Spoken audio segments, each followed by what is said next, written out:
The British Columbia New Democratic Party up here in Canada has adopted a gender policy that mandates any riding currently held by a retiring MLA must be reserved for a woman candidate or a man of an equity-seeking group, such as a racial minority or LGBTQ member.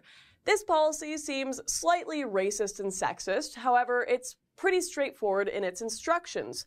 So it was quite a surprise to see Mayor Gary Taft, who appears to be a white male, win the nomination for Columbia River Revelstoke this weekend, taking the place of retiring MLA Norm Macdonald.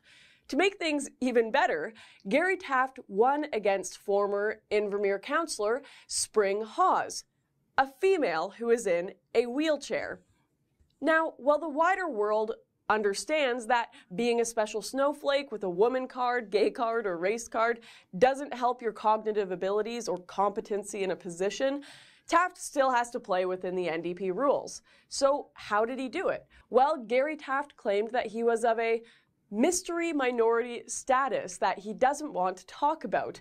Now, initially I thought maybe he's gay, but the man has a family and a son with a woman.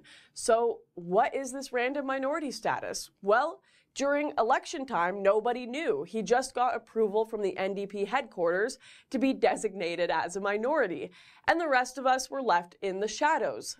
Until today, when he said that his mystery minority status is that he is apparently bisexual.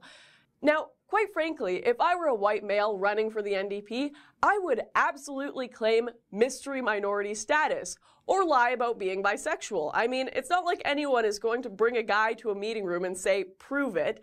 People just aren't confrontational enough. It's why we have full-grown men in elementary schools in the UK right now, because no one wants to state the obvious or ask real questions for fear of being called a bigot. Quite frankly, it looks like Taft is trolling the hell out of all of us in order to get his position, and if that's the case, which I'm not sure if it is, but if it is, I'm damn proud of him, because their policy is ridiculous and patronizing to women and minorities. Abandoning meritocracy and putting kid gloves on for females is saying that we can't do it on our own.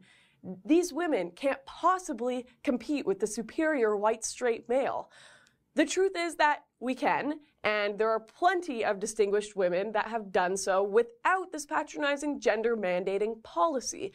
And maybe, just maybe, the woman competing against Gary Taft could have been one of those women if she spent less time counting on policies that give her an unfair upper hand and more time on campaigning.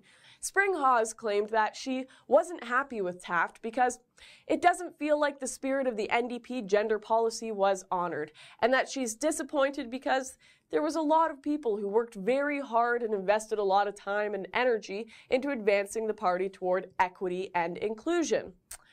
The only upsetting thing here is that there was actually a lot of time spent coming up with this awful policy.